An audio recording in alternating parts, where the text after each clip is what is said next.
This is BBC Two in the south. Now, in the second part of her summer journey, Angela Rippon travels further along the Kennet and Avon Canal into Wiltshire.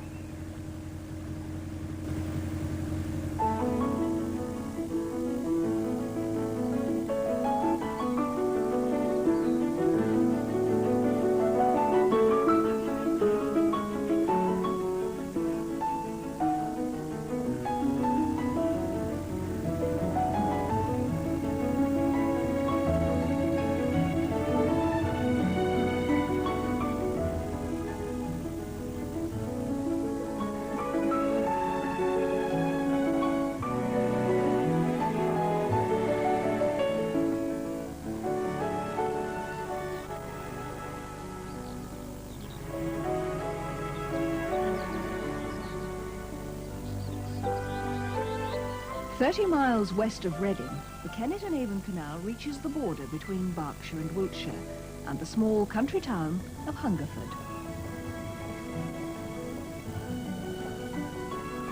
Today, Hungerford attracts a lot of business with its numerous antique shops, but lying on what was once the main road between London and the West Country, it used to earn much of its living from the coaching trade. This glorious reminder of that era is in the forecourt of the town's main hostelry, the Bear Inn. Queen Elizabeth slept here, so did several other monarchs, but the guest that made the most lasting impression was William of Orange.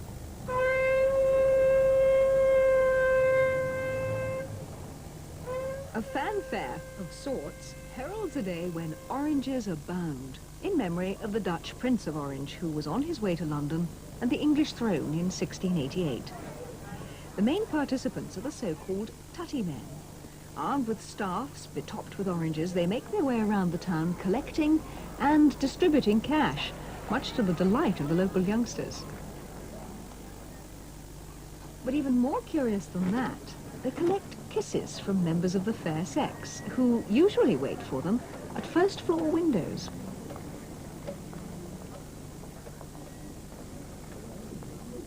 The ritual takes place at Hocktide on the second Tuesday after Easter, and clearly a good time is had by all.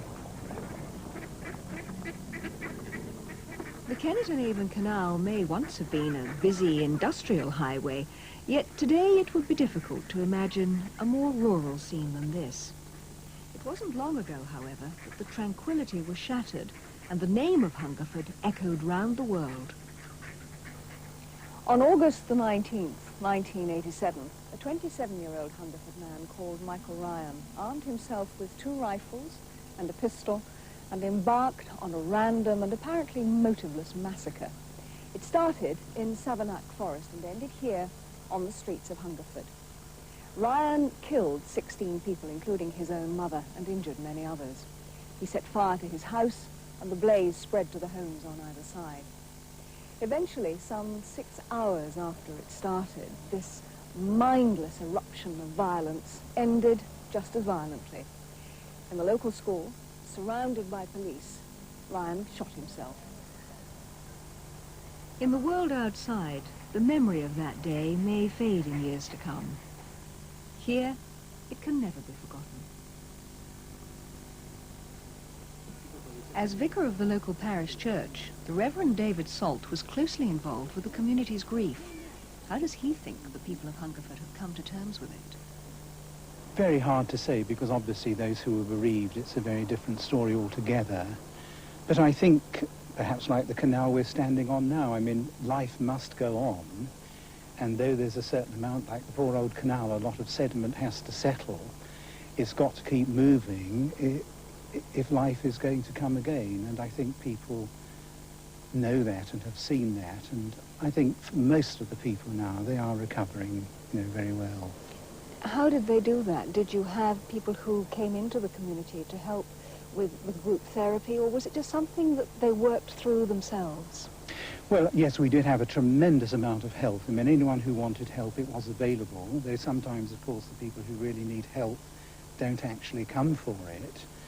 But I think one of the most difficult things that we might have even been swamped with help. And at the end of the day, people, as it were, have got to find their own way, and I think that was one of the most difficult things. Do they actually talk about it much among themselves? I think most people want to shy away from it because I think the media coverage at that time was so tremendous that, you know, it brings up all the visions of what happened then, but so people don't really talk about it much in the town now. Do you think the wounds will heal, or will they take a very long time? No, I mean, I think we always sort of often say, well, yes, the wounds heal, but of course it will always leave a scar. And I don't think anyone who was in Hungerford that day will ever forget it, and neither shall I.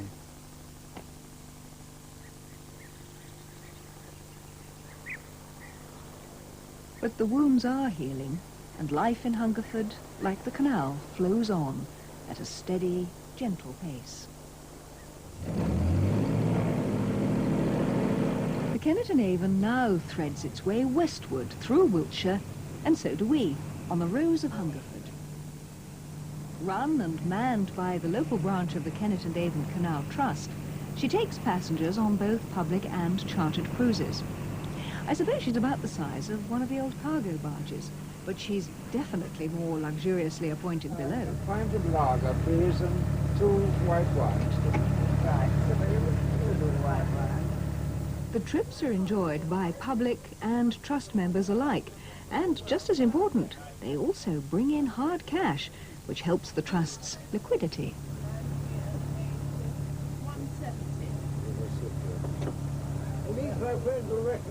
The treasurer of the Hungerford branch, Peter Harries, is very happy with the profitability of the operation. We made quite a bit of money last year. I think we cleared about £7,000 last year, after all our expenses were out, yeah.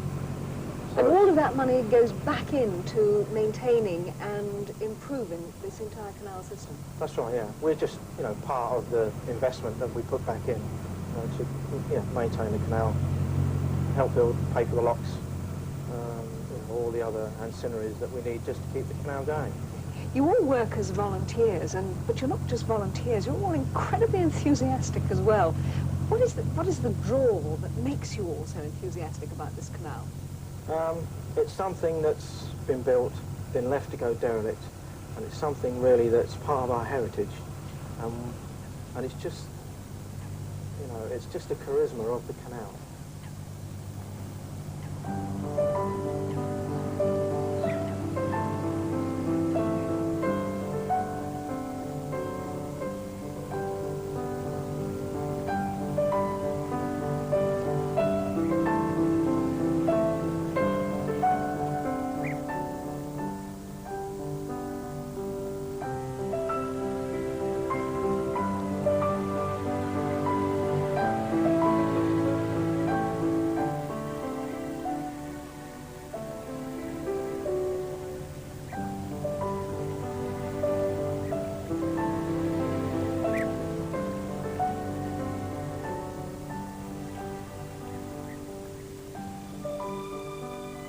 When this section of the canal was constructed early in the 19th century, 5 watermills had to close down.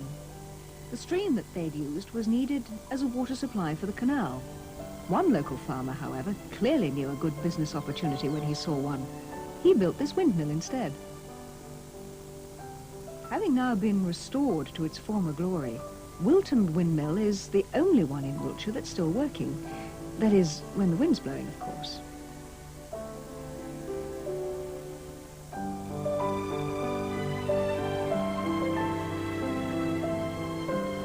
This is another Kennet and Avon Canal Trust boat, the Jubilee. Again, it does sterling work for the Trust's finances, and I've joined her for the last part of a cruise that she's making to our next port of call, Crofton. Crofton. Now there's a magic word for Kennet and Avon Canal lovers, because here there's a pumping station. It's somehow ironic that one of the canal's main showpieces continually rattles to the thunder of passing trains. It was the railway, after all, that killed off the canal. So why is there a pumping station here? Well, for the answer, we have to go right back to the canal's planning stage. In 1789, the committee of the Western Canal, which is what the proposed waterway was called at that time, commissioned surveys from 3 separate engineers, and they all agreed that this central section of the canal should follow a more northerly route. That is, once it left Hungerford, it should pass through Marlborough, Calne and Chippenham before dropping down to Bradford on Avon. Well, the following year, John Rennie, who was eventually to build the canal, also did a survey, and he also agreed that that certainly was the best route.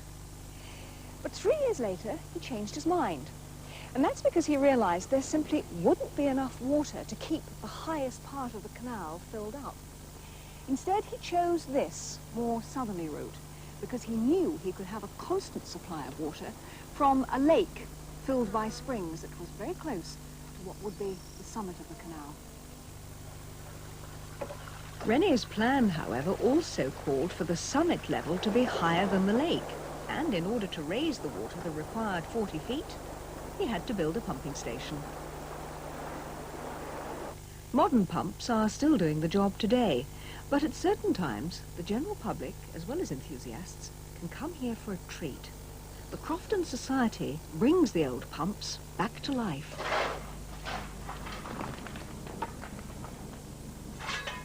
They are steam engines, of course, and so they take a lot of time and effort to get started, but they're worth all the trouble.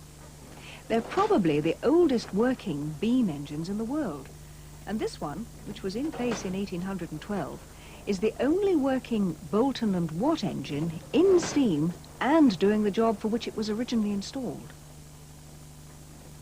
All one can do is observe and marvel at this splendid and surprisingly quiet survival from the Industrial Revolution.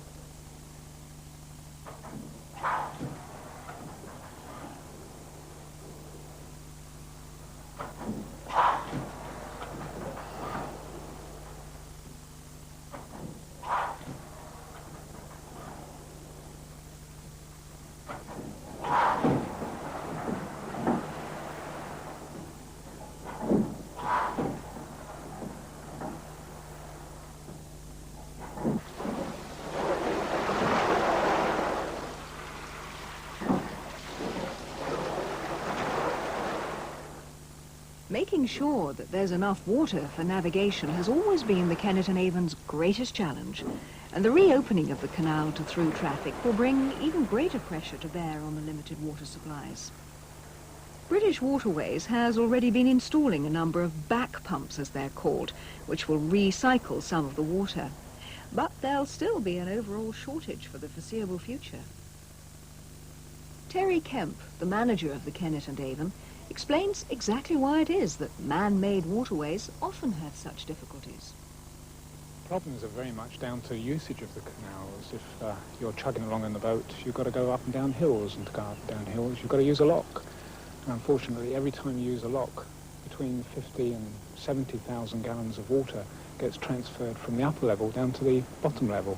And if you haven't got a sufficient supply on the upper level, you've got a problem. So how do you manage to keep water in the canal? We keep it topped up really with places such as Crofton, where we have electric pumps in place, and further on down the canal we have some back pumps in place. But as the years progress, our wish is to actually incorporate various works that will include more back pumps, which will improve the water supply and therefore make sure that we have little restrictions to the use of the waterway. I was surprised, actually, to discover that there used to be restrictions on the waterway, even when it was used commercially. That's right. But times have changed a little bit now. I'm afraid my users are saying to me, look, we want to use it 100% of the time. What are you going to do about it? Well, what we're going to do about it is get some pumps in place and improve our supply by educating them to use the canal locks correctly, to use the locks as groups rather than just as individual boaters. It's going to take some time to get the message across, but I think, generally speaking, with a little bit of common sense, everybody will realise it would be to their benefit if they followed the rules of the road. Because really, we're not ready for everybody to come along on their boat. Unfortunately, it's a fact of life we've got to live with. So much of the work that's gone along the canal has been restoration work, and it has overshadowed all the other little jobs that should be done and should be in place, given that you have a working waterway. Things like lanyard stages to get on and off your boat at the locks, to get on and off your boat at swing bridges. These are the works that are not yet in place, but we're working on it. this will take a little time. Unfortunately, it's not going to happen overnight. Of course, we're talking about it being a waterway for people on boats, but the canal really is multi-purpose, multi-use. All sorts of people can use it. That's right. In fact, we've adopted a slogan, would you believe, along the canal. We've moved very much into the modern world. We've got our own slogan, and our slogan is yours to enjoy. And I'm very keen to get everybody to adopt that slogan wherever they are along the canal, because I think it is very much yours to enjoy, whoever you are, whether you're the small child, the ancient person who with the walking stick, a wheelchair user, a boater, a fisherman, whoever. Please, here it is. Come and enjoy it, and we'll do the best we can to make it a good enjoyment for you.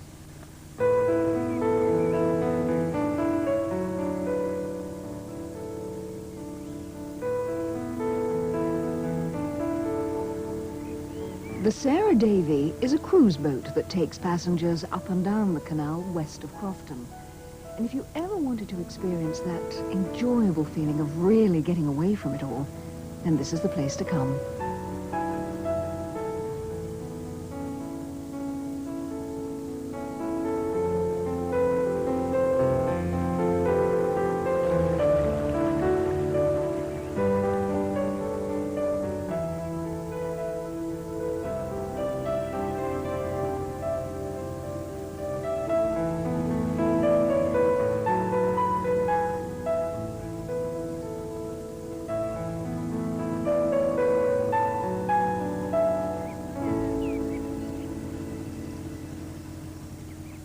We're now at the highest point on the canal, 450 feet above sea level. And this is where all of that water pumped up at Crofton actually arrives in the canal to keep it topped up. We're just coming up to a tunnel. Now, Rennie's original plan was to keep the whole system much lower, but that meant excavating a 2-mile-long tunnel through the hills. But when they came to do their financial calculations, they discovered that it would cost them a lot less, £47,000 less, in fact, if instead they built more locks and took the system higher up across the countryside, constructed Crofton so that they could keep those locks topped up with water, and then reduced the overall length of the tunnel to a mere 500 yards. It's the second widest canal tunnel still in use in Britain, and like the rest of the Kennet and Avon, it was designed to accommodate barges that were up to twice the width of the Sarah Davy. There's no towpath, so the boatmen had to pull their barges through with the help of this chain on the tunnel wall. It must have taken them ages, and with a full load of stone or coal on board, I'd have thought it was a Herculean task. In truth, a deep cutting would have been just as effective as a tunnel, and it would certainly have been cheaper. Apart from anything else, getting on for 2 million bricks were needed for the job. But the land for miles around here belonged to a prominent shareholder in the canal company, and wanting to keep the landscape as intact as possible, he asked for a tunnel to be built. He was Thomas Bruce, the Earl of Aylesbury, who had been actively involved with the canal scheme from its inception, and because he and his son Charles, Lord Bruce, had given their wholehearted support to the project over the years, the company called this the Bruce Tunnel in their honour.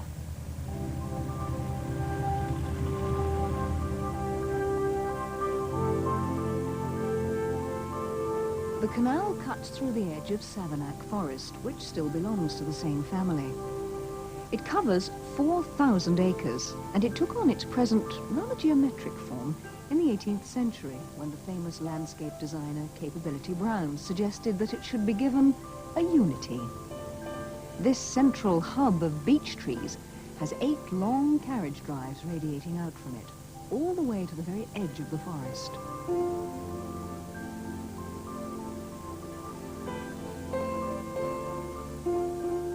Below the steep slopes of the Marlborough Downs lies the Vale of Pewsey.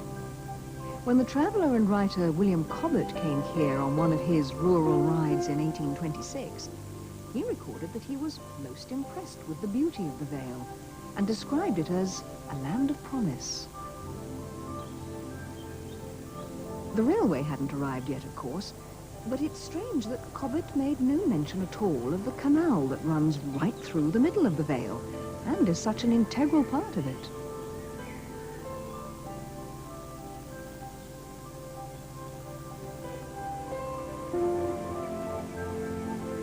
I've now joined Ian Sharp on a craft of his own design and manufacture, the Dab Chick, which is a kind of mini narrowboat that he's hoping will become popular on the canal. And I'm trying my hand at the tiller for the very first time on this journey. And as you can see, like all beginners, I'm making a wonderful job of weaving down the canal instead of taking a nice straight line. Yep. Thanks.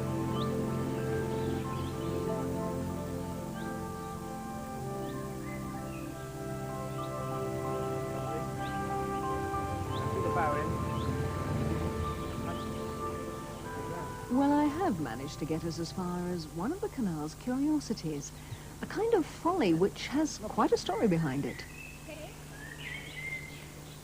Now, that's not exactly a sight you'd expect to see out in the middle of the countryside miles from anywhere. In fact, that bridge wouldn't look out of place in the middle of a city like Bath.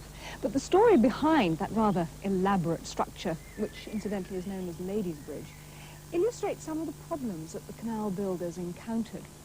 Just think, they had to get permission from the owners of all the bits of land that they wanted to cross. There were dozens of them, and some of them were quite difficult. Now, the landowner here was Lady Susanna Rawton, and she really knew how to strike a hard bargain. In fact, it took the company 10 years to come to a decision with her. And finally, she agreed that they could cross her land, but on 3 conditions. 1, they had to build this rather splendid bridge. 2, they had to make the canal so wide at this point that it actually looked like an ornamental lake. And 3, on top of all that, they had to pay her £500 compensation. When you think of it, if all the landowners had been that difficult, I don't suppose this canal would ever have been built at all. Many of the boats that used to ply up and down the canal were made in this little village, which rejoices in the name of Honey Street. It was handily placed for business because it's just about halfway between Reading and Bristol. And it was here that a firm called Robbins, Lane and Pinniger traded in timber and built narrowboats and barges that could be found on canals throughout the country. The canal winds its way gently through the Vale of Pewsey on the 410-foot contour line, and so for 15 miles there are no locks. But when you reach the town of Devizes, this luxury comes to an abrupt end. The canal has to begin its descent to the valley of the River Avon. It's a fall of 234 feet in just 2 miles, and it took 29 locks and led to John Rennie producing one of the wonders of the canal world, the Cane Hill flight of locks, where he built 16 of them in a straight line. And they were packed so close together that their pounds were extended sideways to make sure that there was always enough water available for the locks to be operated. The restoration of the Cane Hill flight has been one of the biggest challenges faced by the Kennet and Avon Canal Trust, which was formed in 1962 with the avowed intent of restoring the canal. Working together with British Waterways and the Kennet Council, they've now succeeded in bringing back to life what, by the mid-1960s, was already becoming an increasingly forlorn relic of industrial history.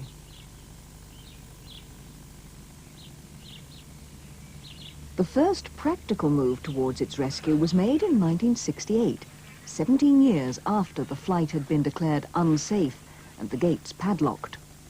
The youth division of the trust began clearing vegetation, which was starting to destroy the masonry. Then, in the 1970s, work began in earnest on the locks, and the volunteers were later joined by workers on government employment schemes. In the meantime, a lot of effort was also being put into raising both funds and public awareness of the canal's potential as an amenity. And so, what has been described as the most spectacular flight of locks in England is back in business. Commander Nick Wright, General Secretary of the Trust, is very satisfied with a job well done. But I can't help thinking that some holidaymakers won't be too enthusiastic about tackling Cane Hill. You're absolutely right. We think about 8 hours of any one day to work up and down. It's going to be jolly hard work. There'll be no lock keepers. They'll all have to do it themselves. And at the same time, we will ensure that at least 2 boats go through together, namely we will pack the locks with boats, and therefore hope that everyone will help everyone else to do so. In the old days, the real experts, could do it in about 2.5 hours. But there was a couple of narrowboats, working narrowboats, with the families embarked, and they really knew their business. But 8 hours is a whole day of a holiday. What if people get halfway and think, no, I really don't want to do this anymore? Well, we're talking to the Waterways Board, and the idea is to set aside a couple of these side pounds or balancing pounds, which boats will be able to turn round in, and if necessary stop, say 12 or 24 hours, or maybe just overnight, to recoup their energies before they continue up or down. Why did you decide to renovate the locks rather than, say, put in an incline plane where you would just haul the boats up and down? That would save an awful lot of time. Yes, people talked about an inclined plane, but the general idea was if you were going to restore the canal to its original grand being, that really you had to do it properly and not bring something else in that wasn't there originally. And I would guess now that out of the entire 87 miles of the Kennet and Avon Canal, this flight of locks really is going to be a major landmark. Oh, very much so. This will be it. This will be the Mecca. And with projects like this to deal with, it's not surprising, I suppose, that it's taken longer to restore the canal than it took to build it. The wind actually is a difficult thing, isn't it, on a day like this? Yes, the wind will take the boat no matter what you do with it, and it might be that the party in the front will have to get out poles and push us all the way around. Well, as you may have guessed, I'm now taking instruction on how to handle a full-sized narrowboat. And my teacher is Brian Oram, who's a member of the devisers branch of the Trust. Pull it hard over to you, really hard over firmly. Now, right over, right, you'll take yourself off if you do it that way, you're probably the wrong side. Right over hard. Right. As hard as you can go.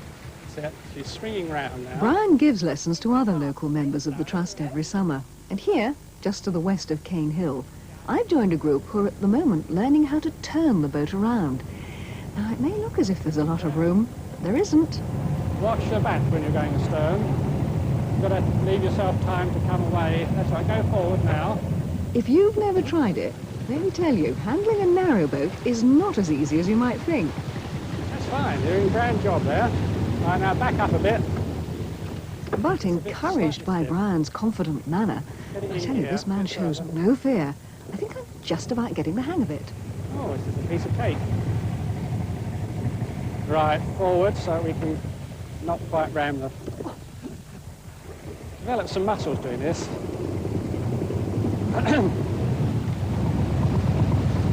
That's lovely. Well done.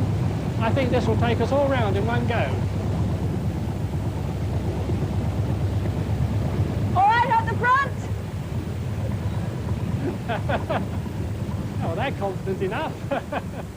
Being able to handle a boat properly and knowing the etiquette and the rules of a canal are vital if you want to avoid arguments and accidents on the waterway, especially as it's now becoming more crowded. So Brian will no doubt carry on doing his bit for quite a while to come. I would have done better myself. Well, good luck and good judgment, I think.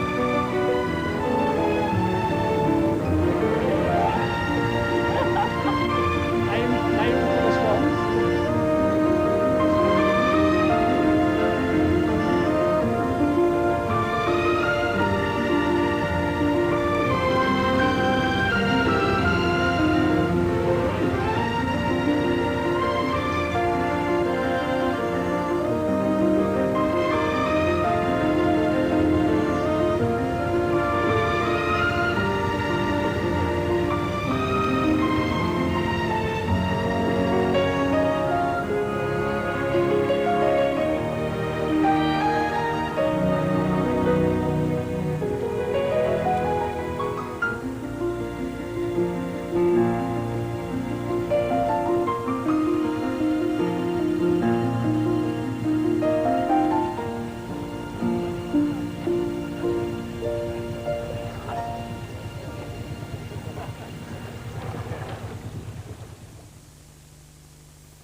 Next week, Angela continues.